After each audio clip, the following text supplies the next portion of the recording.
আজ আমরা নবী করিম সাল্লাল্লাহু আলাইহি সাল্লাম আমাদেরকে রমজান মাসে যে সমস্ত আমল করতে বলেছেন, আমরা সেই সমস্ত আমলের কথা আপনাদের সঙ্গে খুব সংক্ষেপে শেয়ার করব ইনশাআল্লাহ। নবী করিম সাল্লাল্লাহু আলাইহি সাল্লামের হাদিস থেকে এবং কোরআনে কারীম থেকেও 27টি আমলের কথা আপনাদের সঙ্গে শেয়ার করব ইনশাআল্লাহ, যার সবগুলোই রমাদানের জন্য স্পেশাল, তবে অনেকগুলো রমজানের বাইরের সময়ও আমাদের পালনীয় এবং করণীয়। প্রথম করণীয় হলো শাবানের 29 তারিখে পশ্চিম আকাশে রমজানের চাঁদ তালাশ করা। এটা একটা আমল। এমন একটা সময় আমরা এখন এসে পৌঁছেছি যে সময়ে সবাই চাঁদ তালাশ করে, কিন্তু সেটা আকাশে না, ফেসবুকে। চাঁদ কি ফেসবুকে উঠে না আকাশে উঠে? তাহলে সবাই যদি ফেসবুকে চাঁদ তালাশ করেন, আকাশে চাঁদ দেখবে কে? ও ইসলামী ফাউন্ডেশনের হেলাল কমিটি, চাঁদ দেখা কমিটির কিছু মানুষ, তাদের উপরে নির্ভর করে 18-20 কোটি মানুষ তারা ফেসবুকে তাকায় আছে। এটা খুবই দুর্ভাগ্যজনক একটা বাস্তবতা। রমজানের দ্বিতীয় আমল, যেটা রমজানের প্রধান আমল মূলত কি সেটা বলেন দেখি। রমজানের প্রধান আমল কি ভাই? রোজা রাখা। মাশাআল্লাহ, উত্তর সঠিক। রোজা রাখা রমজানের সুন্নত না মুস্তাহাব? ফরজ। ফরজ মানে হলো আল্লাহর সেই নির্দেশ, যেই নির্দেশ লঙ্ঘন করলে জাহান্নামের শাস্তি অবধারিত। নবী করিম সাল্লাল্লাহু আলাইহি সাল্লাম বলেছেন, যদি কেউ জীবনে একটি রোজাও শরিয়া গ্রাহ্য ওযর ছাড়া কেউ যদি ভঙ্গ করে, রোজা না রাখে, রমজানের পরে যদি সে সারা জীবনও রোজা রাখে, দায় মুক্ত হয়তো হয়ে যাবে। সে কাজা আদায় করেছে, কাফারা আদায় করেছে, দায় মুক্ত হয়তো হয়ে যাবে। কিন্তু রমজানের একটা রোজা রেখে আল্লাহর কাছে যে পরিমাণ মর্যাদার অধিকারী হওয়ার কথা, সারা জীবন রোজা রেখেও রমজানের ওই একটা রোজার ক্ষতিপূরণ করা সম্ভব নয়। আপনার বাচ্চা যদি রোজা রাখা শিখে, শখ করে রোজা রাখে, তাকে বাধা দিবেন না, তাকে রোজা রাখতে দিবেন। কারণ সে রোজা রাখার মধ্য দিয়ে গরিব অভাবী মানুষের কষ্ট অনুভব করবে, ফিল করবে। সে রোজা রাখার মধ্য দিয়ে আল্লাহর নৈকট্যের ফিলিংস তার মধ্যে আসবে, ইসলামী সংস্কৃতিকে সে অনুভব করবে, আঁচ করবে। এই জন্য সন্তানকে কৈশোর বয়স থেকেই, কিশোর বয়স থেকেই তাকে রোজা রাখতে সাহায্য করবেন ইনশাআল্লাহ। ঠিক আছে না ভাই? 3 নম্বর আমল হলো রাতে তারাবির নামাজ আদায় করা। তারাবির নামাজ আদায় করা কি ফরজ না নফল? ফরজ না সুন্নত? সুন্নত। সুন্নতে মুআক্কাদা। নবী করিম সাল্লাল্লাহু আলাইহি সাল্লাম বলেছেন, যে ব্যক্তি রমজান মাসে রাতে দাঁড়িয়ে তারাবির নামাজ পড়বে, তার পূর্বের সমস্ত গুনাহ খাতা মাফ করে দেওয়া হবে। নাম্বার 4, সাহরি খাওয়া। সাহরি খাওয়া এটা রমজানের একটা আমল। আপনি সারা বছর লাঞ্চ করেন, ডিনার করেন, দুপুরের খানা খান, রাতের খানা খান, সকালে ব্রেকফাস্ট নাস্তা করেন, কিন্তু এর কোনোটা ইবাদত হয় না, এর কারণে আপনি সওয়াব পাবেন না। কিন্তু রমজান মাসে ভোর রাতে ঘুম থেকে উঠে যে আপনি খাবার খাবেন, এই খাবার খাওয়ার জন্য যে উঠলেন এবং খাইলেন, এর কারণে আপনার অ্যাকাউন্টে আপনার আমলনামা আল্লাহ তাআলা সওয়াব জমা করে দিবেন। আপনি রিওয়ার্ড পাবেন, বিনিময় পাবেন। কেন? কারণ নবী করিম সাল্লাল্লাহু আলাইহি সাল্লাম বলেছেন, তোমরা সাহরির খাবার খাবে ভোর রাতে। রোজার মাসে রোজা রাখতে গিয়ে সাহরির খাবার খাবে। কেন? কারণ সাহরির যে খানা, এই খানাতে আল্লাহ তাআলা বরকত রেখেছেন।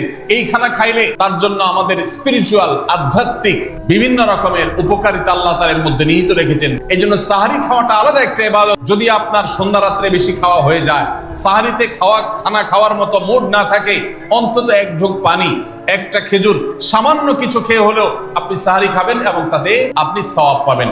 কোনো কারণে যদি সাহরি খেতে না পারেন, রাতে উঠতে পারেন নাই, অ্যালার্ম বাজছে কিন্তু শুনেন নাই, উঠে দেখেন ফজরের আজান হয়ে গেছে, তাহলে ওই দিনের রোজা কি হবে নাকি হবে না? রোজা হয়ে যাবে ইনশাআল্লাহ। কারণ এই সাহরি খাওয়াটা ফরজও না, ওয়াজিবও না, এটা সুন্নাত। 5 নম্বর আমল হলো, সাহরি তো খাবো ঠিক আছে, কিন্তু সেটা শেষ সময়ে খাওয়া, দেরিতে খাওয়া। সাহরি কি আগে খাবেন না শেষের দিকে খাবেন? শেষের দিকে। 6 নম্বর আমল হলো ইফতার করা। রোজা রেখেছেন কিন্তু ইফতার করেন নাই, রোজা হয়ে যাবে কিন্তু সুন্নাত আদায় হবে না। এজন্য ইফতার করা একটা সুন্নাত। আল্লাহ তাআলা আরহামুর রাহিমিন, এমন একটা মাস রমজান মাস, সারা বছর কিন্তু আমরা নাস্তা করি। সারা বছর যেটা নাস্তা করি, রমজানে সে নাস্তাই করি। পার্থক্য হলো সারা বছর নাস্তা করি সকালে, রমজান নাস্তা করি সন্ধ্যায়। রমজান মাসে আপনি যদি সারাদিন উপবাস থাকার পর সন্ধ্যায় ব্রেকফাস্ট করেন, অর্থাৎ ইফতার করেন, তাহলে আল্লাহ তাআলা আপনাকে সুন্নাত পালন করার সওয়াব দিবেন। 7 নম্বর, ইফতার আবার তাড়াতাড়ি করা আরেকটা সুন্নাত। এটা 7 নম্বর আমল, ইফতারটা একটু তাড়াতাড়ি করা। তাড়াতাড়ি করা মানে কি? তাড়াতাড়ি মানে হলো সূর্য ডুবার সাথে সাথে করা, বিলম্ব বা দেরি না করা। 8 নম্বর আমল হলো ইফতারের দোয়া পড়া। ইফতারের দোয়া জানা আছে ভাই? কি দোয়া?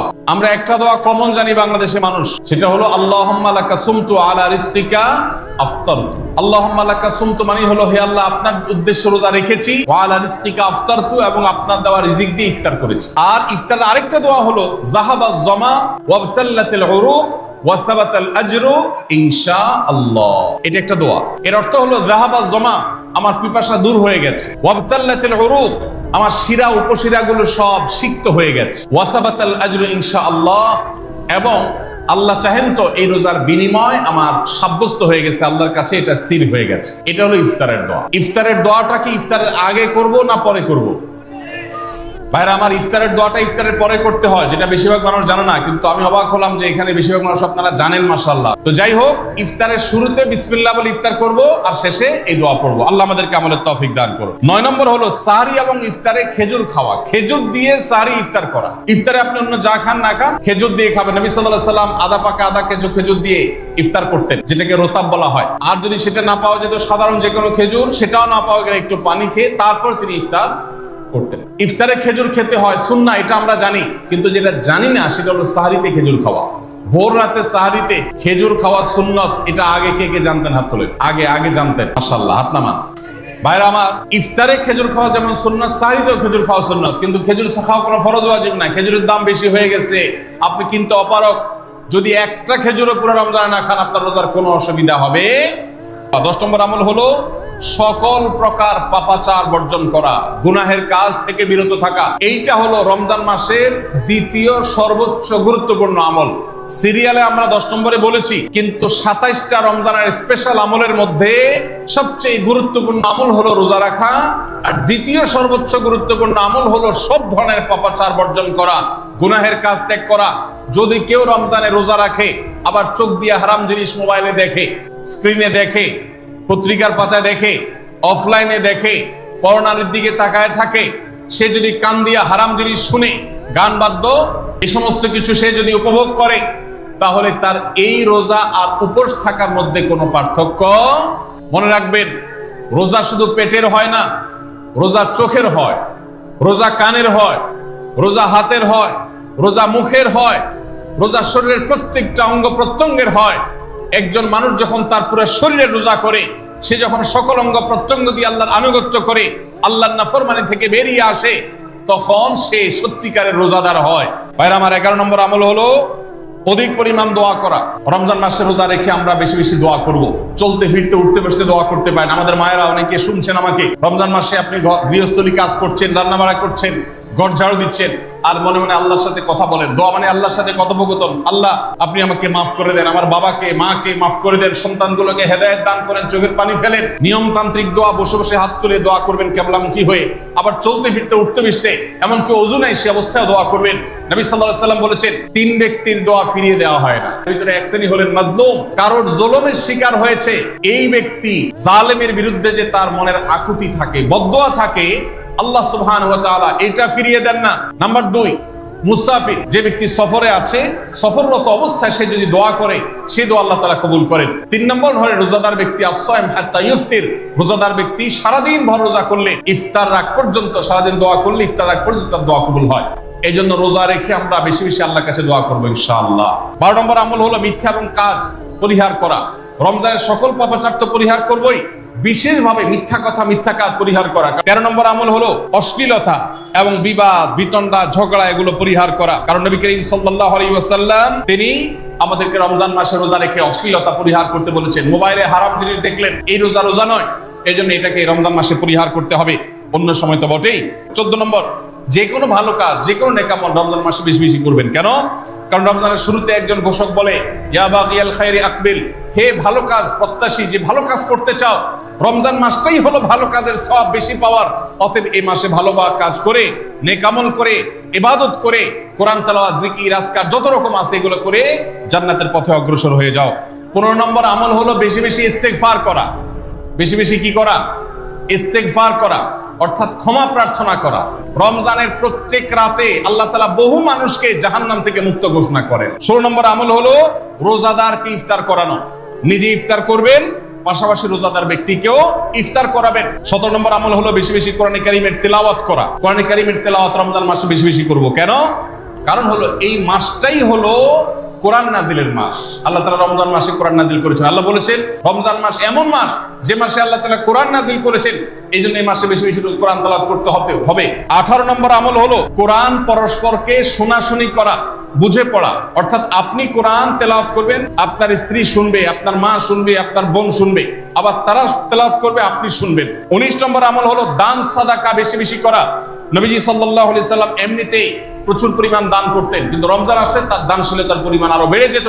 20 নম্বর রমজানের কর্মসূচি হলো ভোর রাতে দোয়া করা। কারণ সারা বছর ভোর রাতে তাহাজ্জুদের নামাজ পড়া বা দোয়া করার সুযোগ আমাদের হয় না, কিন্তু রমজানের সাহরি খেতে তো এমনি ওঠেন, অতএব এই টাইমে দোয়া কবুল হয়। 24 ঘন্টার ভিতরে দোয়া কবুলের সবচেয়ে মুখ্যম সুযোগ, সবচেয়ে আদর্শ সময় হলো এই তাহাজ্জুদের সময়। রমজান মাসে বিশেষ করে যখন তাহাজ্জুদের সময় সাহরি খেতে যখন উঠবেন, সাহরি খাওয়ার পর 10টা মিনিট সময় হাতে রাখেন, বা সাহরি খাওয়ার আগে 10টা মিনিট আগে উঠেন, উঠে ওযু করে 2 রাকাত 4 রাকাত নামাজ পড়ে, বা নামাজ পড়ার সময় না থাকলে অন্তত কিবলামুখী হয়ে 2টা হাত তুলে আল্লাহর কাছে একটু চান। নবীজি সাল্লাল্লাহু আলাইহি সাল্লাম বলেছেন, রাতের শেষ প্রহর যখন হয়, দুনিয়ার আসমানে নেমে এসে আল্লাহ বান্দাদেরকে ডেকে ডেকে তাদের প্রত্যেকটা চাওয়া পূরণ করে দেন। সাহরি খেতে উঠলে ভোর রাতে সাহরির সময় একটু দোয়া করবো তো ইনশাআল্লাহ। 21 নম্বর আমল উমরা করা। যাদেরকে আল্লাহ তৌফিক দিয়েছেন তারা রমজানে উমরা করবেন। 22 নম্বর আমল হলো রমজানের শেষ 10 দিন মসজিদে ইতিকাফ করা। গুরুত্বপূর্ণ একটা পয়েন্ট, মসজিদে ইতিকাফ করা। রাসূল করিম সাল্লাল্লাহু আলাইহি সাল্লাম রমজানের রোজা ফরজ হওয়ার পর থেকে নিয়ে তার মৃত্যু পর্যন্ত একটি বছরের জন্য রমজানের শেষ দশক মসজিদে ইতিকাফ করা ছাড়া ছিলেন না। 23 নম্বর আমল হলো শেষ দশকে ইবাদতের মাত্রা বাড়িয়ে দেওয়া। আমরা উল্টাটা করি। আমাদের দেশে রমজানের প্রথম দশকে মসজিদ ফুল হয়ে, বারান্দা ফুল হয়ে, রাস্তায়ও মুসল্লি দাঁড়ায়। আর 10 রমজান চলে গেলে 20 রমজান পর্যন্ত বাহিরের মুসল্লি কমতে কমতে বারান্দার মুসল্লি কমে ভিতরে চলে আসে। আর শেষ 10 দিনে আসলে, ঈদের দিনগুলো যখন কাছে আসে, তখন 5 ওয়াক্ত নামাজের ওই নিয়মিত মুসল্লি ছাড়া বাকিগুলো সব উধাও হয়ে যায়। এই জন্য ভাইরা, শেষ দশকে ইবাদতের পরিমাণ আরো বাড়িয়ে দিতে হবে। 24 নম্বর আমল হলো শেষ দশকে পরিবারকে ঘুম থেকে ডেকে তোলা। 25 নম্বর আমল হলো লাইলাতুল কদর অনুসন্ধান করা। রমজানের শেষ দশকের প্রত্যেকটা রাতে কিন্তু শবে কদর হতে পারে, বিশেষ করে বেজর রাতে 21, 23, 25, 27, 29 এই রাতগুলোতে লাইলাতুল কদর হওয়ার সম্ভাবনা অনেক জোরালো। 26 নম্বর আমল হলো লাইলাতুল কদরের আশায় বিশেষ দোয়া পড়া। সেটা কি? আল্লাহুম্মা ইন্নাকা আফুউন তুহিব্বুল আফওয়া ফাআফু আন্নী। আল্লাহ, আপনি ক্ষমাশীল, আপনি ক্ষমাকে ভালোবাসেন, অতএব আমাদেরকে ক্ষমা করে দিন। এটা রমজানের শেষ দশকের প্রত্যেক রাতে পড়বেন। যে রাতটা একটু শান্ত শিষ্ট, একটু শীতল, একটু বৃষ্টিভাব, একটু লাইলাতুল কদরের আবহ বোঝা যায়, সেই রাতকে লাইলাতুল কদর আশা করে, প্রত্যাশা করে বেশি বেশি দোয়া পড়বেন, আল্লাহুম্মা ইন্নাকা আফুউন তুহিব্বুল আফওয়া ফাআফু আন্নী। আর 27 নম্বর সর্বশেষ আমল হলো ফিতরা আদায় করা। অর্থাৎ রমজান মাসের রোজাতে যদি ভুল ত্রুটি হয়, এটা রিফাইন্ডের কাজ হয়ে যায়, রিফ্রেশমেন্টের কাজ হয়ে যায়। ফিতরার মাধ্যমে প্রত্যেক সচ্ছল ব্যক্তি তার নিজের পক্ষ থেকে, নিজের স্ত্রী এবং নিজের ছোট বাচ্চাদের তরফ থেকে ফিতরা আদায় করবেন। প্রাপ্তবয়স্ক সন্তান থাকলে তারা তাদেরটা আদায় করবে, আর না হলে বাবা তাদেরটা আদায় করতে পারে। ফিতরা স্বরূপ গরিবদের বাসায় একদিনের খাবার এটা পৌঁছে দিতে হবে। এটা হলো ফিতরা। ঈদের নামাজের আগ পর্যন্ত এটা আদায় করার নির্দেশ নবী সাল্লাল্লাহু আলাইহি ওয়াসাল্লাম দিয়েছেন। তাহলে 27 নম্বর আমল হলো ফিতরা আদায়। এটার মাধ্যমে রমজানের আমল শেষ হয়ে যাবে। আল্লাহ আমাদের সবাইকে এই 27টা আমল দিয়ে আমাদের রমজান মাসকে সাজাবার তৌফিক দান করুন।